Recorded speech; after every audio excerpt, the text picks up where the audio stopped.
Olá, amigos, muito boa noite. Aqui é o Gevaer, editor da revista UFO, presidente do Centro Brasileiro de Pesquisa de Discos Voadores. E você está no programa Ufologia com Gevaer, que já se chamou no passado Ufologia Sem Fronteiras. Esse é o programa de número 36, de quarta-feira, dia 14. E hoje nós vamos falar com uma revelação da ufologia brasileira. Um ufólogo incansável, que é o Rony Vernet. Ele que é funcionário de empresa estatal, professor, e é um grande estudioso dos fenômenos ufológicos na Amazônia.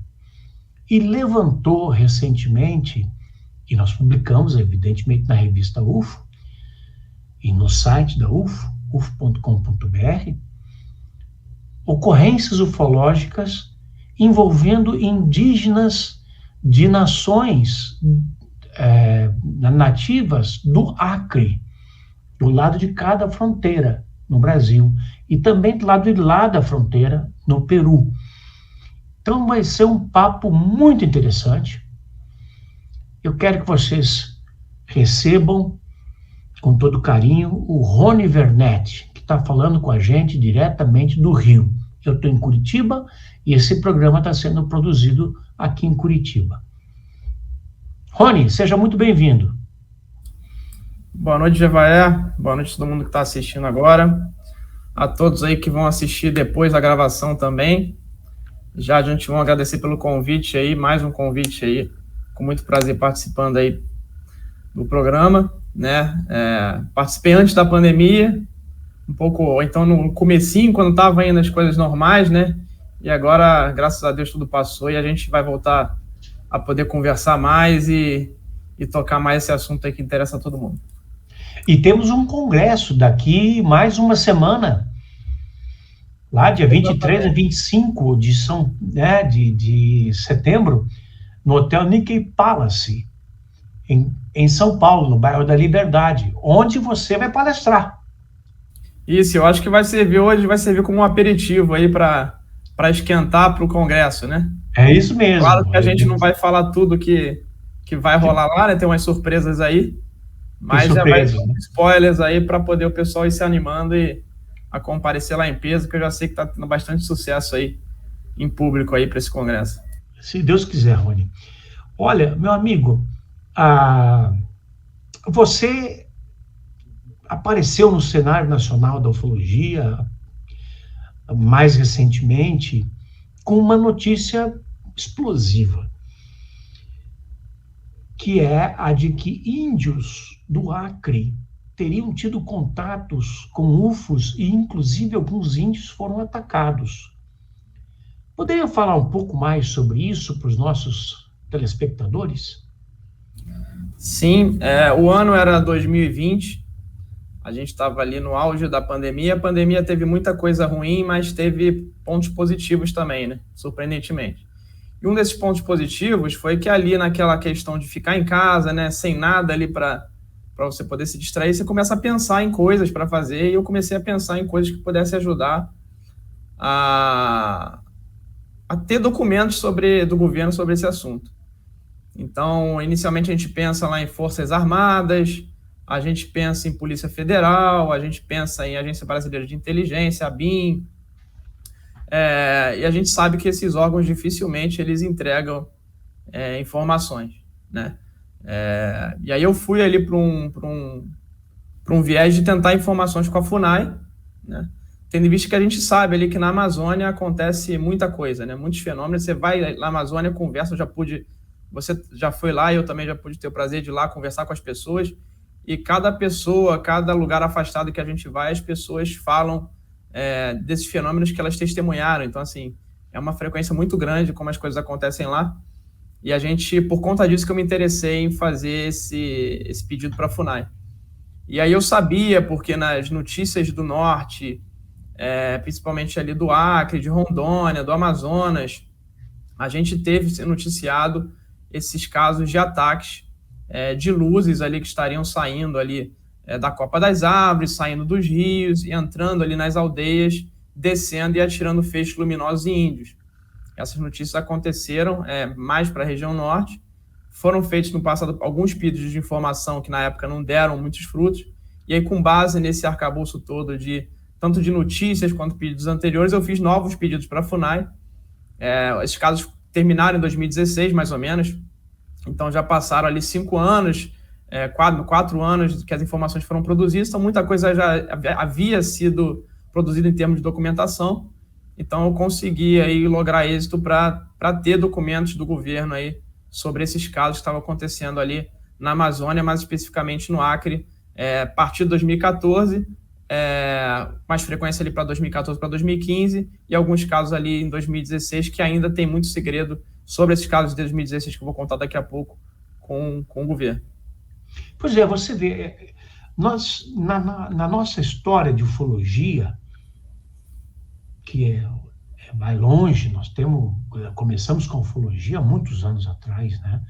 Em 1954, nós começamos com a ufologia no Brasil, através do coronel João Adil de Oliveira, oficialmente, né?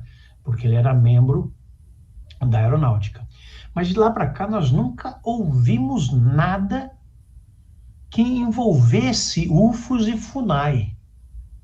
UFOs e índios, sim, mas UFOs e FUNAI, não. A FUNAI tratou bem os teus pedidos para que liberasse documentos? Você foi bem recebido por eles? Então, a surpresa foi que no começo, né, quando eu fiz os primeiros pedidos, a FUNAI prontamente, as pessoas lá da FUNAI me ligavam, como se elas soubessem desse segredo que estava sendo guardado, e elas quisessem que as pessoas soubessem desse assunto. E eu acho que isso tem uma razão, né? Por quê? Porque a maioria das vezes esses assuntos que acontecem em aldeias indígenas, não só problemas relacionados a OVNIs, mas problemas, por exemplo, de tráfico de pessoas, tráfico de órgãos, assassinatos, questão madeireira, de minério. Os problemas acontecem nas aldeias e são esquecidos, e os índios ficam ali à mercê. E a FUNAI sabe que quando os assuntos ganham uma proporção nacional, vêm aos noticiários, as pessoas se interessam e, consequentemente, querem resolver aquele assunto. Então, esse assunto, óbvio, não foi diferente, essas ocorrências, esses fenômenos aconteceram ali, afetaram a vida desses índios, e ninguém conseguiu resolver, né? E aí a FUNAI acho que queria revelar isso, né? Porque os servidores a todo momento me ligavam, se tornaram bastante solícitos para poder prover esses documentos. Inclusive, o curioso a lei de acesso à informação, se você não pedir especificamente o que você quer, o órgão não é obrigado a te fornecer aquela informação. Então, se você tem que fornecer ali a data que você quer, o local que aconteceu, a aldeia específica, nomes. Então, assim, se você não prover um conjunto grande, específico de informações, falar simplesmente, eu quero informações sobre OVNIs na Amazônia, OVNIs no Acre, não vai vir nada. Então, você tem que estabelecer tempo, tem que estabelecer local, tem que estabelecer a situação, os nomes, o objetivo do pedido. E eu, na época, não fiz um pedido tão completo como esse. E mesmo assim, a FUNAI ela se mostrou solícita, porque provavelmente eles queriam que esse assunto viesse à tona. Então, eles mandaram os primeiros documentos, inclusive falaram na época, olha, esses documentos que você pediu, tem mais tantos documentos aqui de outra história.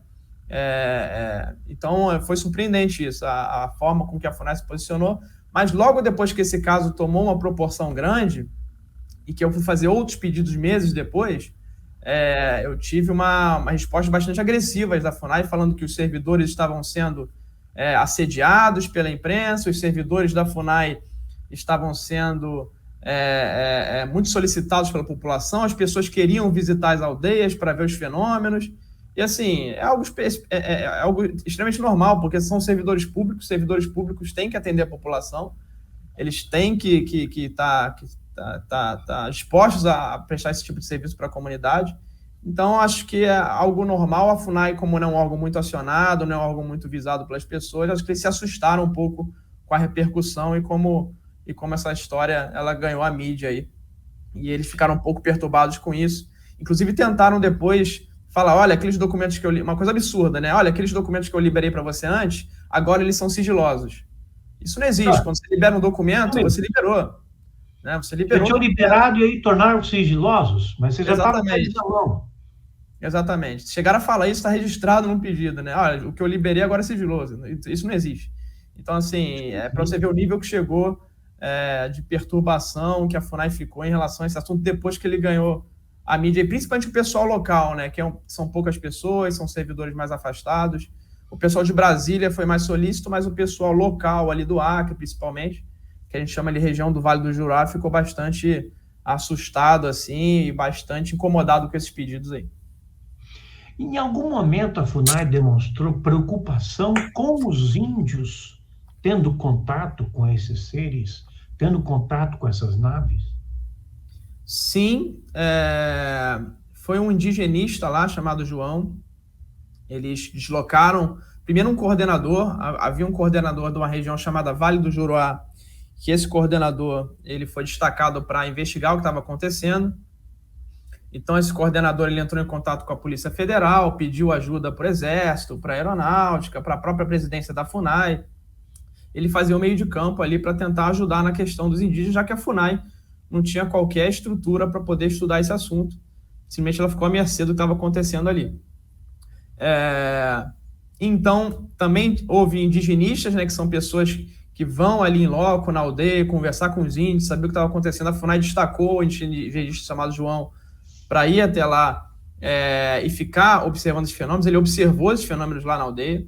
Então, a FUNAI se mostrou bastante preocupada em colocar pessoas ali para poder, no primeiro momento, apagar o incêndio e saber de fato o que estava acontecendo, saber se não era até um boato indígena, saber se os índios não estavam aumentando as coisas para poder chamar a atenção para um outro assunto. Então, isso teve bastante atenção por conta da FUNAI, sim. E a FUNAI não foi o único órgão que se envolveu, órgão público que se envolveu nessa questão dos índios, né? Você menciona o Ministério Público num artigo e menciona a Polícia Federal também como tendo se envolvido na pesquisa dessas ocorrências ufológicas com os indígenas, no sentido de que reservar essa informação, preservar os dados e tentar, eu acredito, ajudar aquela comunidade indígena. Aliás, quais são as comunidades indígenas afetadas, por favor? A gente tem, a FUNAI a gente chama os Axaninca, né? Axaninca é o povo, tá? O povo indígena chama Axaninca. Esse povo indígena, a maioria deles está localizado no Peru, né? E alguns vieram para o Brasil ali no início do século XX, fugindo da questão de guerra com madeireiros, seringueiros, enfim, e se instalaram aqui no Acre, na maioria deles no Acre.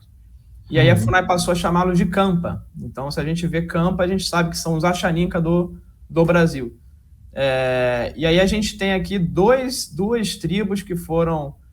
e quando a gente fala tribo, o pessoal que não conhece, é uma área que a FUNAI vai lá e demarca aquela área como um território indígena e chama aquilo ali de tribo e dá um nome, né? Então, o nome que foi dado para as regiões, as tribos afetadas, é a Campa, que fica no Rio Amônia, então eles chamam de Campa do Amônia, e a outra, um pouco mais afastada, Campa e Isolados do Envira, que nada mais é que os Axaninca aqui do Brasil, em 2 territórios diferentes.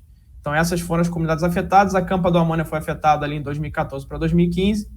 Quando as pessoas, os órgãos começaram a investigar, a Polícia Federal, como você falou, o Ministério Público, começaram a investigar a região da Campa do Amônia, esse fenômeno migrou em 2016 para a Campa Isolados do Envira. Então, é um fenômeno ali itinerante, que fica ali alguns meses, há ano ali, e quando chama muita atenção, ele vai se migrando para outros lugares, assim como a gente via o Irangê Holanda falar nos fenômenos que aconteciam ali também na Amazônia, que não aconteceram somente no Pará, como muita gente pensa, aconteceram também no Maranhão, e em outros estados ali também da Amazônia, inclusive no próprio Amazonas, e indo em direção ali ao próprio país Peru, ali, o nosso vizinho. Você chegou a investigar ocorrências que se deram com os Axaninca também do outro lado da fronteira, no Peru? Sim, esses documentos que foram liberados pelo governo, por esses órgãos, eles dão conta de que esses fenômenos são vistos, na maioria das vezes, vindo do Peru. Essas luzes, na maioria das vezes, elas são vistas vindo do que ele chama ali de oeste para leste, ou seja, vindo ali dos Andes, do lado peruano para o lado brasileiro, né? E algumas poucas vezes voltando. Então, pode-se inferir aí que esse fenômeno tem origem no lado peruano, e a gente sabe ali que a partir do final dos anos 90 para os anos 2000, nós tivemos várias regiões do Peru, e aí investigados ali pelo nosso amigo comandante Chamorro, né, o Julio Chamorro, e o Choi, o Anthony Choi também conhece esses casos, ali em Chulucanas, em comunidades ali de Pucallpa, então várias cidades peruanas próximas do Acre, e que foram sendo afetadas, um fenômeno que começou ali no Oceano Pacífico, próximo do oceano, começou a entrar cada vez mais no território peruano, até chegar a Pucallpa, que é um pouco mais perto ali da região amazônica, um pouco mais perto do Brasil, e aí, por fim, no ano de 2014, chegando ao Acre. Então, parece, pelo que é descrito aí nesses casos peruanos e pelos anos em que aconteceram, que é um fenômeno que começou ali nessa região no final dos anos 90, começando em 2000 e veio migrando até chegar no Acre, aqui no Brasil, e essa parece que é a origem dele. Isso é engraçado, porque no caso da Operação Prato, que você também investigou, o fenômeno migrou de leste para oeste. O fenômeno que acontecia em Colares e arredores foi se deslocando até a Amazônia, e daí foi lá para o Peru. E no caso dos indígenas do Acre, o fenômeno veio de lá para cá.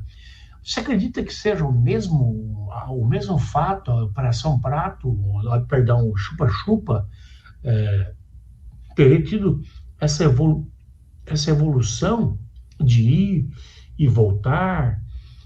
O que você acha que poderiam ser essas luzes que atacavam ou assombravam os índios no Acre e também no Peru? Então, há diversas semelhanças ali entre o que aconteceu na década de 70 nessa região, como você falou, vindo de leste para oeste, e esses fenômenos nos anos 2000 vindo de oeste para leste, ali em direção ao Brasil. Pode até ser um retorno, né, do fenômeno varrendo com uma pesquisa numa direção contrária, né? Então, a gente pode supor, mas há várias semelhanças no sentido de que foram vistas objetos, ou foram vistas naves, não foram vistas só luzes, foram vistas objetos metálicos, naves metálicas também ali no Acre. Foram disparados feixes luminosos com uma cor muito parecida com o que eram vistos lá na década de 70, que eram feixes esverdeados para azulados, que davam nessas pessoas os mesmos sintomas, os mesmos efeitos fisiológicos que davam também na década de 70, que era basicamente vermelhidão, uma sensação de anestesiamento, uma dor de cabeça. Queimadura? Oi? Queimadura também? Então, a gente, como não há médico ali, nem enfermeira nas aldeias, os índios se cuidam, tem um pajé ali para cuidar dos índios, a gente não tem uma documentação médica igual a gente tinha lá, por exemplo, pela doutora Develade Cecim, lá no Pará. Então, a gente fica meio que sem saber, né? O que há escrito nos documentos pelos agentes da Polícia Federal é que não foram notados por esses agentes que estiveram na aldeia, marcas nesses índios. Então, essa é uma grande diferença. Se de fato não tem marcas, a gente tem uma diferença em relação aos casos que aconteceram no Pará, que a gente viu, inclusive, sinais de que foi arrancado ali pele, tecido, viam furos nas pessoas, e sequelas permanentes. Tiveram pessoas ali, inclusive eu pude visitar uma das famílias afetadas no interior do Pará, que a pessoa teve uma regressão mental, né? A pessoa hoje se comporta ali como se fosse uma criança, já tem 60 anos, mas hoje tem uma idade mental ali como se tivesse 5, 10 anos de idade. E isso aconteceu com algumas pessoas ali naquela região. Então, a gente não vê esse tipo de efeito de sequela permanente e nenhuma sequela de longo prazo acontecendo nas pessoas. Algumas pessoas não tiveram que parar de trabalhar, né? Então, por conta de uma questão de se sentir fraca, se sentir com a coordenação motora ruim. Isso a gente não vê, pelo menos a gente não sabe se aconteceu lá no Acre. A gente não tem essa informação. Então, parece ser uma diferença. Talvez o fenômeno agora, o que ele parece lá no Acre, ele está menos agressivo, né? As pessoas que foram afetadas naquele momento, receberam feixe de luz naquele momento e depois viveram sua vida normal. Então, talvez, será que o fenômeno ufológico ali que aconteceu, ele se fez uma autocrítica, talvez, e está menos agressivo, ou melhorou sua tecnologia para conseguir fazer a sua pesquisa, ou sei lá o que for, de uma forma menos agressiva na população? Então fica a dúvida, mas é o que parece. Esse caso que você relatou aí, da pessoa ter regredido de idade com 60 anos, parecendo 5 anos, parece muito com o caso Barroso, que aconteceu no Ceará. Ele estava na sua carroça, na sua charrete, vamos dizer assim, indo do seu sítio para a cidade onde ele tinha um pequeno comércio. E no meio do caminho ele encontrou um UFO e seres. E não apareceu no trabalho. Os funcionários ficaram preocupados, foram até a casa dele, não, eles disseram, ele saiu para trabalhar, mas nunca chegou. Ele foi atacado no meio do caminho e teve a idade regredida, gradualmente, até parecer uma criança também de 3, 2, sei lá, 4 anos, chegava a fazer xixi nas calças e falava como uma criança. Que coisa esquisita é essa, não é, Rony? Exatamente o que eu encontrei lá no Pará foram casos exatamente parecidos aí com o do caso Barroso. Essa menina que eu visitei lá, ela tinha na época 15 anos, ela estava grávida, né, e foi atingida por esse feixe, e foi tendo essa debilidade mental ao longo dos anos, e hoje se comporta ele como uma criança, só anda seminua, né, exatamente como não fala coisa com coisa, tem um comportamento infantil. Então parece que é o mesmo caso que aconteceu ali. Essa radiação, seja lá o que for, essa luz que foi emitida, afetou justamente a parte do sistema nervoso, sistema cerebral. E é interessante que o Gary Nolan, que é aquele pesquisador PhD em genética lá de Stanford, que está bastante na mídia agora dos Estados Unidos, ele está investigando justamente esses casos, ele está investigando a ressonância magnética no cérebro, principalmente de militares que foram atingidos pelo fenômeno, e ele tem visto mudanças na estrutura cerebral das pessoas. Então, provavelmente ali, o que parece, segundo as pesquisas dele, é que essa radiação, esses feixes luminosos, ou própria proximidade da pessoa com o fenômeno, ela causa alterações cerebrais que têm sequelas, e uma das sequelas seria, talvez, essa questão dessa regressão mental que essas pessoas, e como, por exemplo, o caso Barroso e esse caso que eu comentei no Pará, tiveram aí. E essas condições novas que as pessoas alcançam, de regredir no tempo, né? Isso é permanente ou há retrocesso, há uma retomada da vida normal da pessoa? Nos casos que a gente notou, né, a gente via que as pessoas que foram afetadas lá atrás só pioraram, né? Chega um ponto que estagna, né? A pessoa piorou num grau ali que não tem como ficar pior. Então tiveram pessoas que tiveram sequelas permanentes, essa regressão mental, e sequelas permanentes menos severas, como, por exemplo, uma perda de coordenação motora, não conseguia andar direito, às vezes a pessoa pescava e não consegue mais pescar, então ela parou de ter a sua subsistência ali, a pessoa era um pedreiro e não conseguia mais trabalhar como pedreiro por não ter força nos braços. Então esse tipo de coisa aconteceu, com algumas pessoas questões mais severas e outras pessoas menos severas, mas parece que é algo que atua ali no sistema nervoso, no sistema cerebral da pessoa. Tudo isso com relação ao que aconteceu no Acre. O que aconteceu no Pará. No Acre, a gente não vê, pelo menos não tem documentado nenhum caso em que uma pessoa, um índio, tivesse sido atingido por uma luz e tendo ficado com uma sequela dessa. Não sei se daqui a pouco, daqui a alguns anos, a gente vai ver alguma sequela aparecendo de médio e longo prazo. Mas agora, o que a gente sabe por agora é que não existem pessoas que foram afetadas. Há histórias de pessoas que morreram, pessoas que foram desaparecidas, mas como é uma região que tem muita criminalidade, muito tráfico de órgãos, tráfico de pessoas, questão de minério, enfim, muita morte por várias questões de desaparecimento, a gente não sabe se isso é um fenômeno ufológico ou se isso, de fato, é um crime normal que aconteceu na região. Entendo. E a Polícia Federal chegou a investigar esses casos no Acre, não foi? Sim. O que apurou dessas ocorrências por parte da Polícia Federal? E qual foi o envolvimento do Ministério Público, como você citou em texto recente, nesses casos de ataques ou aproximações de UFOs a indígenas? Nós publicamos um texto na UFO que você escreveu, inclusive com fotos de um local onde um UFO teria pousado, teria se aproximado muito perto do solo. Enfim, comente isso aí, por favor, Rony. Quando esses casos começaram a acontecer ali em julho de 2014, o primeiro órgão a saber foi a FUNAI, que a FUNAI recebeu uma carta, um pedido de socorro dos índios. os índios já não conseguiam mais pescar, eles não conseguiam sair de suas casas depois das 18 horas, muito parecido com o que a gente viu lá em Colares, por exemplo, na década de 70. Muito parecido.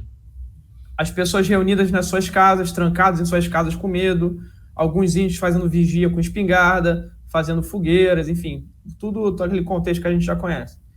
E aí isso começou a acontecer diariamente, os índios diariamente sendo visitados por essas luzes. A FUNAI recebeu esse pedido de socorro.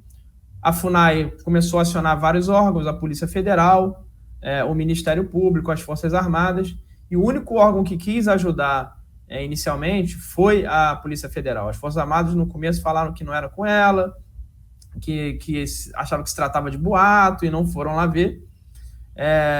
E a Polícia Federal imediatamente, em poucos dias, ali menos de uma semana, foi para a tribo e fez uma missão lá com alguns agentes, né?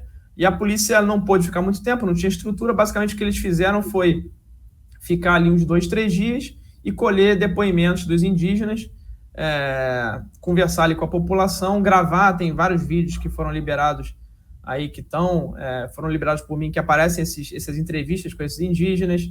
Eles escolheram filmagens, tem filmagens de OVNIs feitas por uma doutora em antropologia chamada Paula Colares.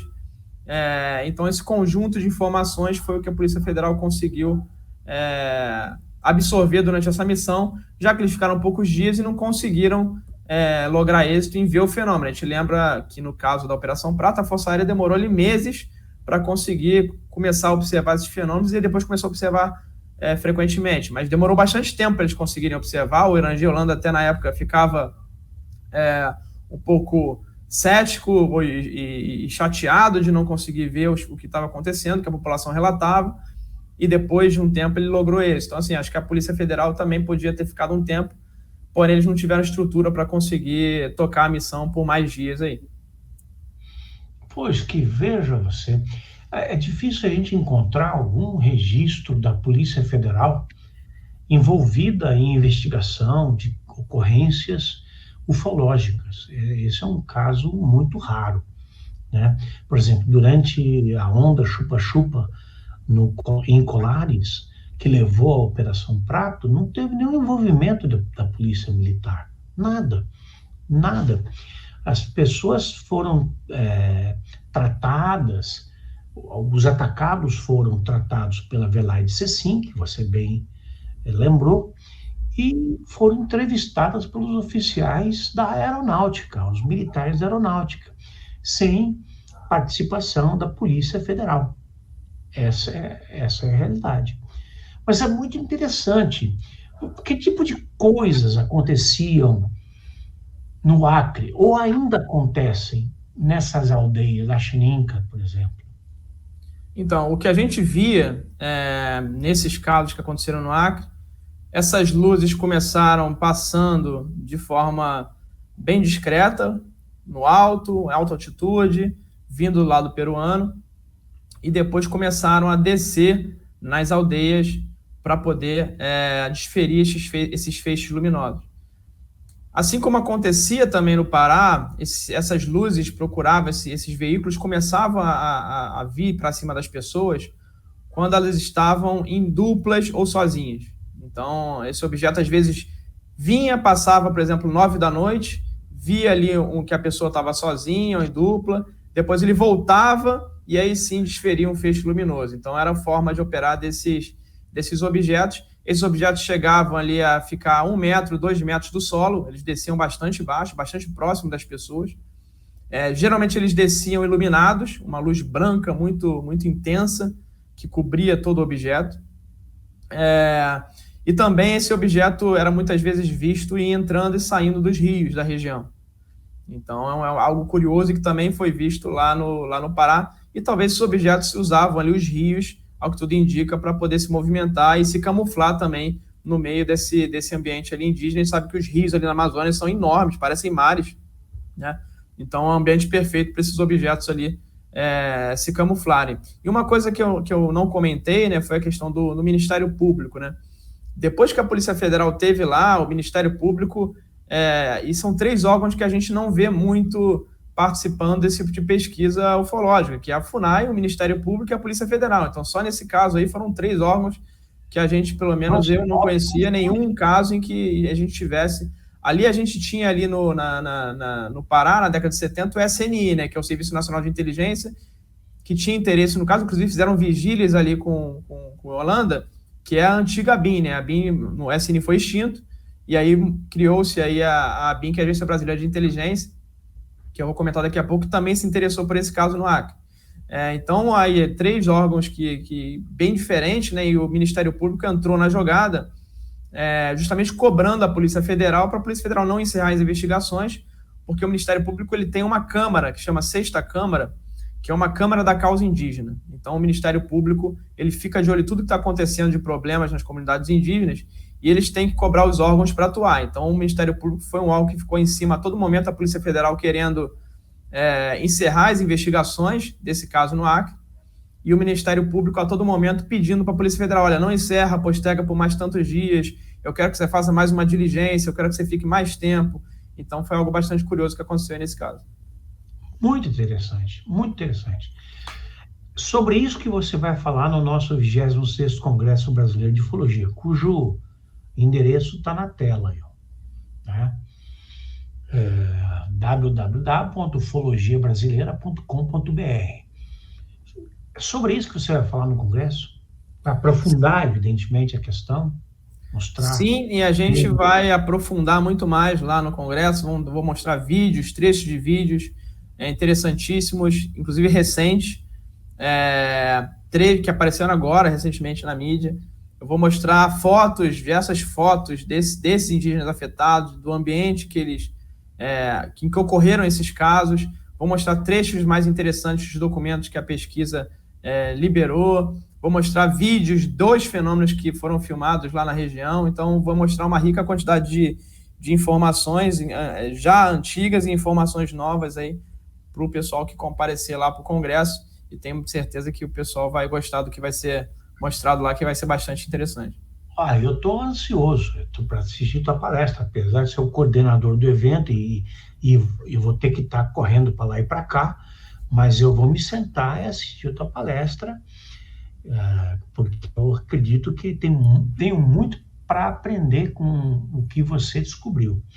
Por falar nisso, vamos dar um intervalinho rápido. Eu quero mostrar para as pessoas que estão nos assistindo o trailer do Congresso, para que as pessoas vejam a qualidade do trabalho que nós estamos realizando em São Paulo na semana que vem. Toca aí, Hudson, por favor. Trailer do Congresso.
Vocês viram aí que o nosso convidado internacional é o Travis Walton, o mais reconhecido abduzido do mundo. Pois ele escreveu esse livro aqui, ó, Fogo no Céu, que nós traduzimos, evidentemente com autorização dele, e se esgotou rapidamente. O livro foi publicado há 6 ou 7 anos e se esgotou rapidamente. Fizemos 1000 exemplares.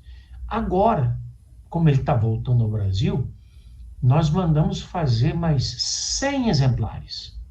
100 exemplares apenas, que as pessoas vão poder adquirir no Congresso ou na loja do gevaer.com.br, endereço aqui embaixo. O livro é Fogo no Céu, a verdadeira história de uma abdução. Imperdível, tá? Eu também vou estar lançando meu livro no Congresso Brasileiro de Ufologia, que é Agroglifos no Brasil, né? A saga do editor da revista UFO, em sua pesquisa dos fenômenos nas plantações do sul do Brasil.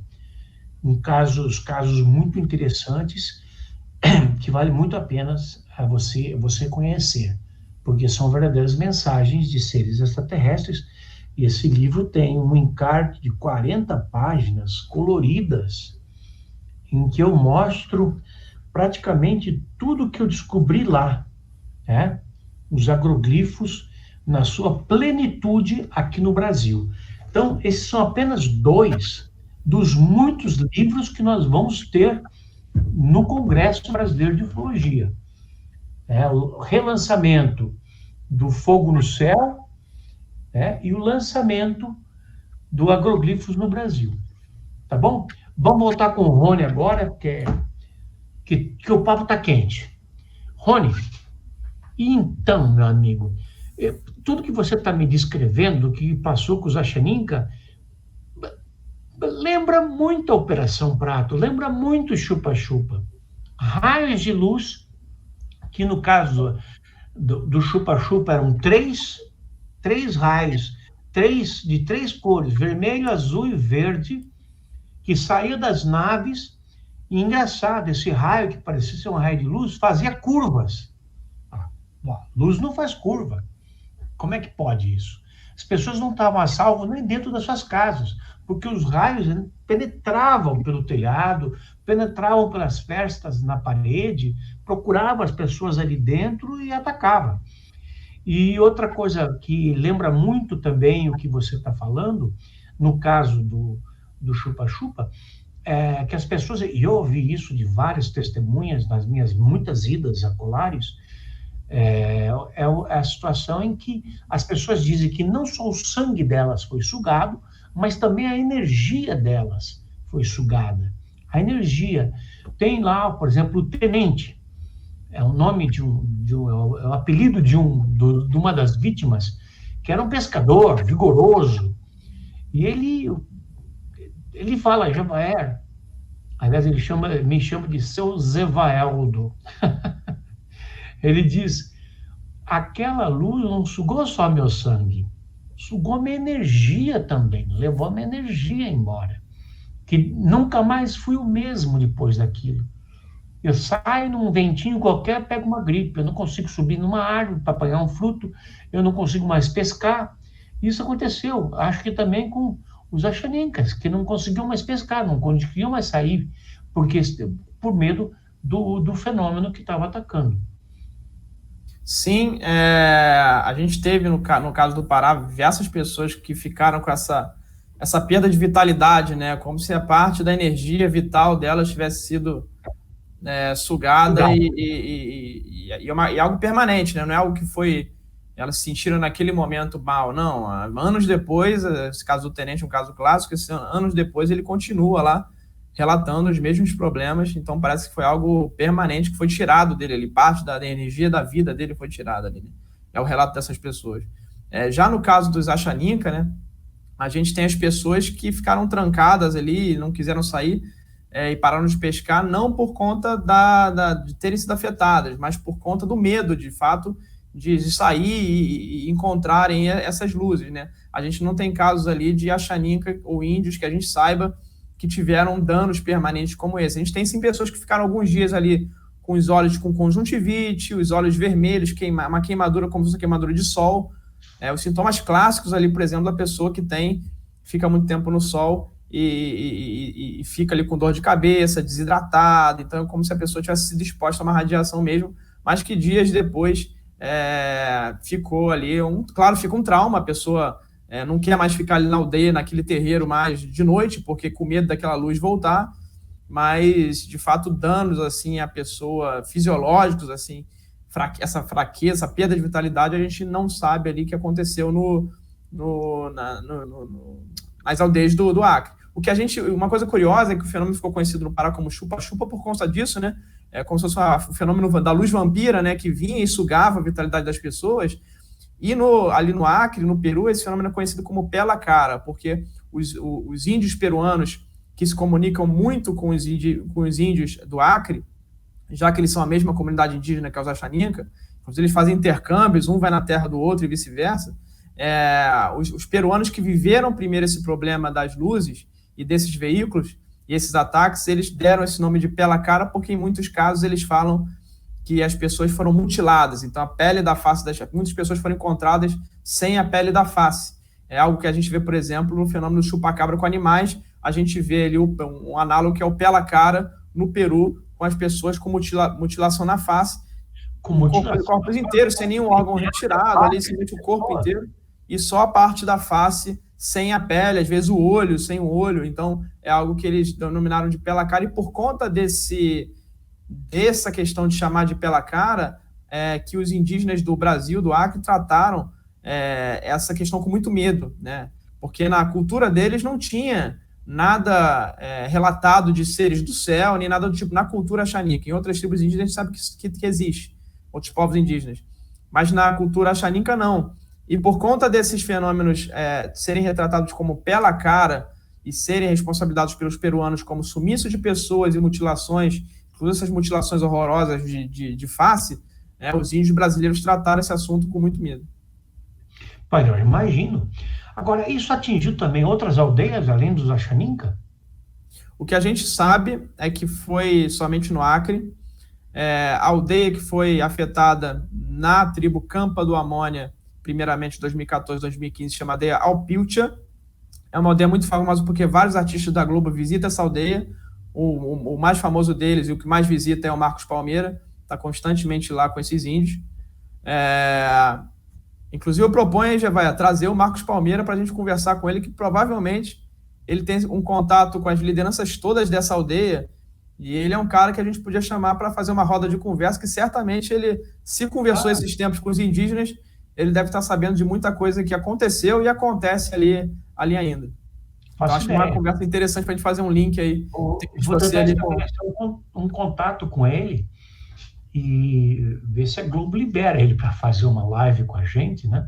Ou quem sabe até participar de algum evento nosso, né? Nós temos vários outros artistas que participam ativamente, como o Jorge Versilo, o Zé Ramalho, a Elba Ramalho, né? Tem vários artistas que são muito interessados por ufologia. Volta e meia eu recebo uma ligação aqui de um global interessado por esse tema. E nós temos que avançar nisso. Contar com outras pessoas que tenham também credibilidade e que possam nos dar um caminho, uma investigação, um projeto, enfim, de apuração dos fatos. Agradeço a sugestão do Marcos Palmeira, vou tentar fazer contato com ele nesses próximos dias, tá? Acho que ele deve ter uma assessoria de imprensa, e a assessoria chega até ele, e a gente chama ele para uma... Mas se ele vir por uma rodada de conversa, eu queria que você estivesse presente também, tá?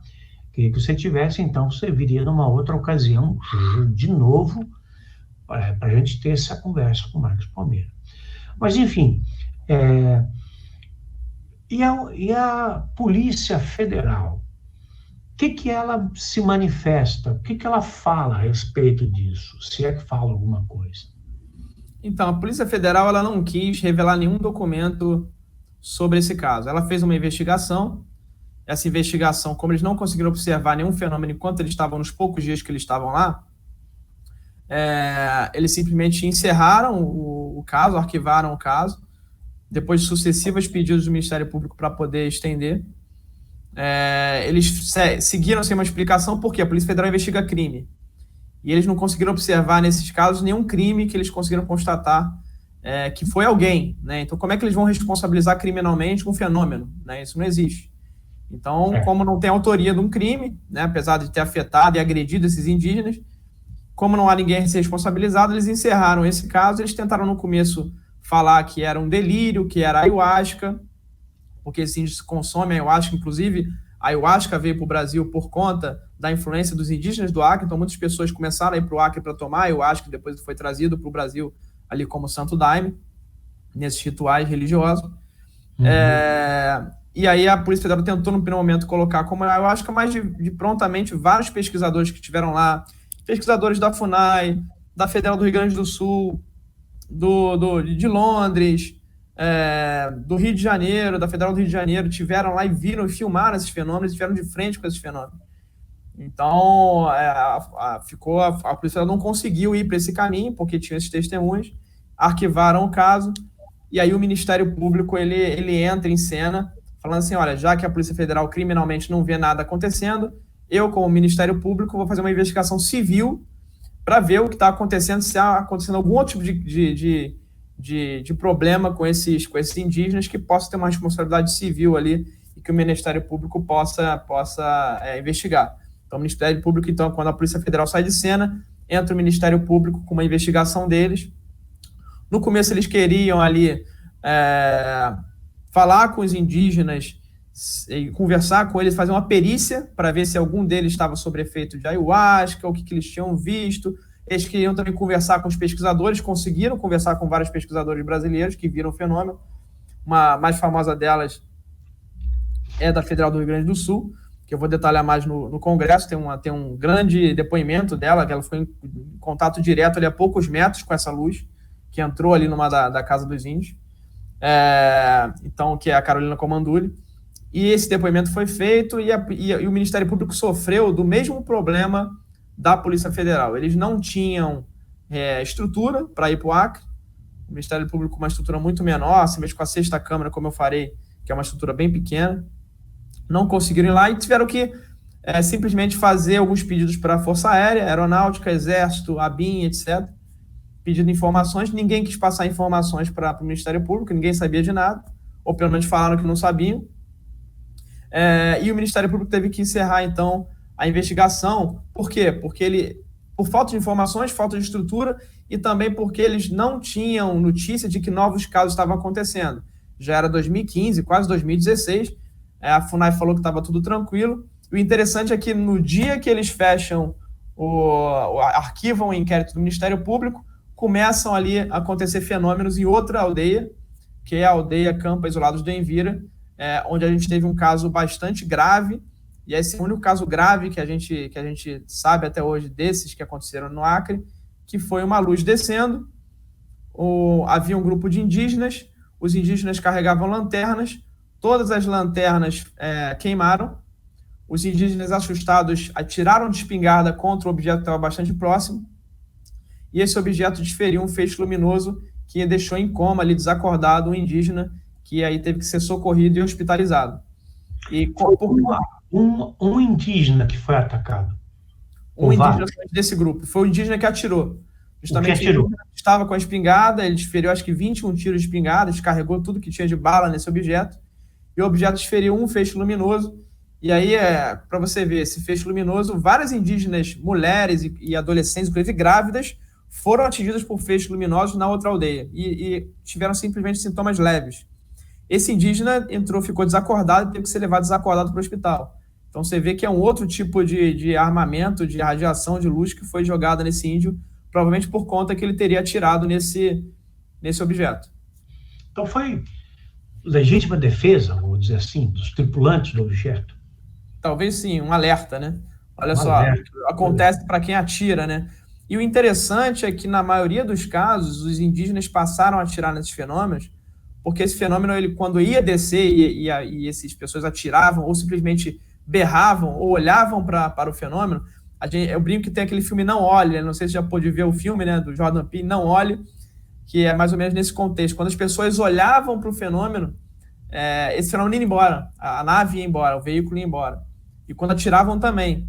Só que nesse caso o objeto estava muito próximo, o índio atirou e infelizmente veio a ficar hospitalizado por conta disso. E como esse caso foi mais grave, a gente até hoje não tem informação nenhuma sobre esse caso de 2016. A FUNAI fala que a Polícia Federal investigou, a Polícia Federal fala que não investigou e que não tem documento, e a gente fica sem saber de fato o que aconteceu nesse caso de 2016, se esse índio ainda vive ou se veio a óbito, qual que é o, então ficou com alguma sequela, qual que é o Não estado se de sabe saúde ainda dele. se ele faleceu A em gente não tem decorrência. informação nenhuma sobre o que aconteceu com esse indígena. Inclusive, um dos objetivos agora para 2023, aí, já que essa pandemia arrefeceu, aí, é ir lá na aldeia e aí visitar e conversar com esses indígenas, porque acho que a melhor forma de conseguir informações é indo lá e conversando com as pessoas. E justamente uma das coisas que eu quero investigar é o que aconteceu com esse indígena que foi levado para o hospital e que a gente não tem informações até hoje. Não tenha dúvida, a melhor forma é ir lá. É ir ao local onde os fatos acontecem, estar lá. Agora, o Exército não se envolveu nisso, nem a Força Aérea? As Forças Armadas, a Marinha não, porque a Marinha não foi nem contactada, mas o Exército e a Aeronáutica falaram que não iam se envolver. O Exército, por sua vez, falou que como era um objeto voador, isso era dever da Aeronáutica. A Aeronáutica, por sua vez, falou que não detectou nada, então não interferiu. Mas e o Exército, inclusive, falou que não ia se envolver porque achava que era um conflito entre tribos. Foi o que foi usado por uma tenente como justificativa para não ir lá investigar. E o que a gente sabe é que o Exército, apesar de não ter tido interesse de ir lá investigar, o Exército e a ABIN ficaram o tempo todo no pé do coordenador da FUNAI para receber informações deles. Inclusive, o coordenador da FUNAI teve que pedir autorização, está escrito no documento oficial. O coordenador da FUNAI teve que pedir autorização da presidência da FUNAI para passar informações para o Exército e para a Agência Brasileira de Inteligência. E se a gente perguntar, ambos órgãos falam que não tem interesse nenhum sobre o caso. Então, é algo que é bastante curioso aí. Bastante curioso. Lavaram as mãos. Agora, e os fatos que aconteceram naquela época continuam acontecendo ainda nessa aldeia? Nós tivemos esse caso de 2016, onde esse índio foi hospitalizado. A gente não tem informações, a gente sabe que outros índios foram afetados. Inclusive no Congresso eu vou falar sobre depoimentos recentes de lideranças indígenas dessas aldeias, que chamam a aldeia de Nova Floresta de Cocoaçu, onde a gente teve outros índios afetados por esses feixes luminosos. A gente, depois de 2016, nessa aldeia, não sabe se esse fenômeno migrou. O que a gente sabe é que esse fenômeno está vindo do lado peruano, então, em direção ao centro-oeste do Brasil. Então, possivelmente, o que eu coloco como tendência aí é que esses fenômenos estão indo ali para o lado de Rondônia e Mato Grosso. Pelo menos é o que a linha de tendência mostra para onde estavam indo. Se a gente pega uma linha das cidades peruanas, a gente pega uma linha das aldeias no Acre, forma uma linha perfeita em direção ali ao centro-oeste do Brasil, passando por Rondônia. Então, talvez esses casos estejam acontecendo em aldeias de Rondônia e Mato Grosso, e a gente hoje, às vezes, nem fica sabendo. Como eu falei, esses Achaninka são contactados por globais, estão na mídia, então esse caso ganhou muita repercussão por conta disso. Esses indígenas do Achaninka estão no governo, então um deles é prefeito hoje da cidade mais próxima, o outro, na época, era assessor do governo. Então, talvez fosse uma tribo mais isolada, ninguém teria dado nem bola para esses indígenas o que estava acontecendo ali, acharia que era boato, etc., maluquice, né? Enfim, e aí esse caso explodiu por conta disso. Então, o que parece é que esses casos estão migrando ali para o centro-oeste e talvez esteja acontecendo, a gente nem esteja sabendo. Não esteja sabendo. É muito provável que pode estar acontecendo e é muito provável que a gente não venha saber, porque, por exemplo, saber sobre isso que aconteceu com os Achaninka já não deve ter sido fácil. Foi objeto de uma cavada, né, uma cavucada no solo para se tentar descobrir o que foi que aconteceu ali. que te levou a pesquisar esse fenômeno? O que te levou? Qual foi o estopim que te fez ir atrás dessas informações e descobrir o que se passou com esses indígenas? Eu tive ali. O curioso é como eu comecei a fazer pesquisa, né? Eu sempre cresci vendo os documentários seus e de outros pesquisadores. A gente teve uma época muito rica ali na minha infância e adolescência da Globo, que era fantástico, ela era o Globo Repórter o tempo inteiro com esses documentários sobre esse assunto. O Fantástico, inclusive, foi uma época bastante rica e que me interessava, e eu coçava a cabeça e falava, será que está acontecendo mesmo? É real? E eu li um livro do Marco Petit lá em 2018, que foi o OVNIs na Serra da Beleza, e eu li esse livro e eu falei, olha, será que esses fenômenos são reais mesmo? Será que eles acontecem? E eu fui até lá, peguei, calcei minhas botas, minha calça, fui até lá fazer vigílias e comecei a ver os fenômenos acontecendo muito próximo de mim. Então isso foi um instalar na minha mente para eu me interessar. E as coisas foram acontecendo dessa forma. Então lá em 2020, eu já tinha feito diversos avistamentos lá nessa região da Serra da Beleza. E em 2020 eu fiquei pensando, agora o que eu faço para as pessoas criarem interesse, para a gente quebrar o tabu desse assunto e a gente ter interesse das universidades, das pessoas, dos cientistas, e mais pessoas normais, do público em geral, terem interesse nisso. E eu pensei, olha, a melhor evidência que a gente tem são documentos do governo. Então eu comecei a trabalhar em documentos do governo por conta disso, porque são coisas que as pessoas olham aquilo escrito e não tem dúvida, já que teve um órgão oficial atestando que aquela informação que está ali, um servidor público atestando que está ali escrito é verdade e aconteceu. Então esse que foi a motivação maior para eu querer buscar documentos oficiais do governo e ter encontrado os documentos desse caso. Você mencionou o Petit. O Petit passou o final de semana na Serra da Beleza. Foi esses últimos dias na Serra da Beleza. Ele voltou a investigar os fenômenos da Serra da Beleza, que você também presenciou, também viu. Eu tive lá, mas não tive sorte de ver nada, porque nos dias que eu estive lá, estava tudo encoberto, estava com muita chuva, eu não vi nada. Mas o Petit está lá, voltou a pesquisar na Serra da Beleza, e agora você está fazendo esse trabalho também de investigação na Serra da Beleza. E você falou uma coisa aí, Jevaé, que eu tinha também essa... Quando eu comecei para a Serra da Beleza, eu falava, olha, se o tempo não tiver aberto, estrelado, eu nem saio para olhar, porque não vale a pena, é perda de tempo. E frio. E a gente começou a fazer recentemente justamente vigílias em tempo ruim, no meio da chuva, em condições bastante adversas, e essas luzes têm, eu vou daqui a pouco, estou colhendo material e vai ser mostrado mais para frente, essas luzes têm aparecido no pasto, saem do chão, das árvores e passeiam pelas florestas, inclusive em tempos totalmente fechados, nublados e com chuva. Então mesmo? É algo bastante curioso que a gente tem visto. Então lá a gente não tem tempo lá. Então havia também uma estatística de lua nova, e agora eu estou começando a ver que, inclusive está no livro do Petit também, uma estatística de lua nova, que a gente tem uma frequência bastante alta, e agora a gente está começando a ver que não importa também a lua, acontece com menos frequência, mas acontecem também esses fenômenos. Mas é o que você falou, não é, apesar de ser uma região hotspot, uma região de alta frequência, não é você vai lá e você vai ver alguma coisa de primeira, você tem que ter uma persistência, uma determinação. Vai ter dia que você não vai ver nada e vai ter dia que você vai ver, então é algo que você tem que persistir para poder começar a observar esses fenômenos lá. Mas é bastante interessante e depois a gente pode fazer também uma roda de conversa sobre isso. Muito interessante.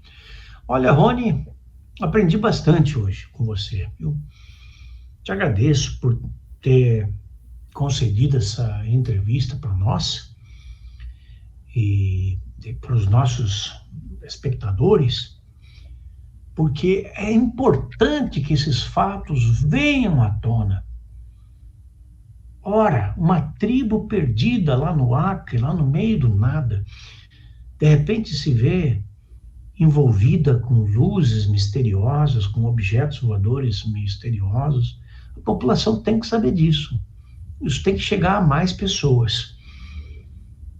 Por isso que eu te chamei para o nosso Congresso Brasileiro de Ufologia, que vai acontecer dia 23 a 25 desse mês de setembro, na semana que vem, portanto, em São Paulo, no Hotel Nikkei Palace. O endereço está aqui, ó, ufologiabrasileira.com.br. Vai ser um prazer te receber lá, receber sua esposa, para que a gente possa ouvir mais do que você tem a falar sobre isso, que é algo que você tanto sabe. Muito obrigado, Rony, muito obrigado. Mas não sai ainda, porque já que nós estamos falando de coisas da Amazônia, eu vou pedir para o Hudson mostrar o trailer da nossa próxima viagem à Amazônia, onde nós navegamos pelo Rio Negro, vamos até Anavilhanas, o arquipélago de Anavilhanas, e voltamos para Manaus, são 200 quilômetros e de volta, um pouco mais, talvez, 300 e de volta. Ficamos no barco, um barco muito caprichado, com ar-condicionado, com tudo, não entra mosquito, não tem nada, até porque no Rio Negro não tem mosquito, porque a água é muito ácida, né? Então eu te convido a assistir esse trailer aí, te agradeço, e a gente encerra por aqui. Quando acabar o trailer, nosso programa está encerrado. Na semana que vem, na quarta-feira, nós voltamos. Muito obrigado, meu amigo. Muito obrigado. Foi um prazer receber você aqui. Obrigado pelo convite e agradeço aí mais uma vez esse convite e agradecer o pessoal que vai assistir agora e vai ver futuramente a gravação aí. E espero receber todo mundo lá no Congresso de Ufologia de São Paulo. Vou estar lá presente fazendo justamente uma palestra sobre esses casos e para responder as dúvidas e as perguntas das pessoas que estiverem lá. Maravilha. Valeu. Hudson, solta o trailer da Amazônia aí, por favor.